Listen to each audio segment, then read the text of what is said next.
आज सावित्री अमावास्या स्वामी मंगल मनासी व्रत पालुंट सधवा नारी। गंजाम जिला दिगपहंडी चंद्रचूड़ेश्वर मंदिर परिसर में सावित्री मंदिर में सकाळु सकाळु महिलांकर भिड़ जमी। महिला माने आंब पणस कोली मुग जाई सह नुआ साड़ी शंखा सिंदूर और अलता नहीं मंदिर में पूजार्चना कर अपराह्न रही व्रत विधि। जमराजा पछरे जाई स्वामी सत्यवान को जीवन फेराई आनी सावित्री। हिंदू शास्त्रर से पौराणिक कथा को मन पकाई स्वामी दीर्घ जीवन कामना करी पूजा करुछंती विवाहिता। घरे घरे भी सावित्री प्रतिमा गढ़ी व्रत कथा गाई पूजा करुछंती सधवा नारी। सनातन धर्मर परंपरा अनुसार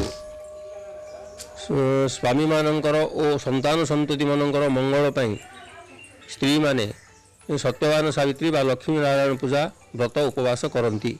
एथिरे नड़िया यही पूजा को नड़िया कदली आंब खजुरी ताल कदली इत्यादि इत्यादि नाना प्रकार फल परिबा आउ मुग जाई आखु आनी पूजापूजी श्री लक्ष्मी नारायण पूजापूजी करते। प्राचीन काल सावित्री सत्यवान सावित्री करथिले पूजाटा से नारी मान चारिआडे विख्यात होइछि। सकाळ आसिलु मंदिर दर्शन कलु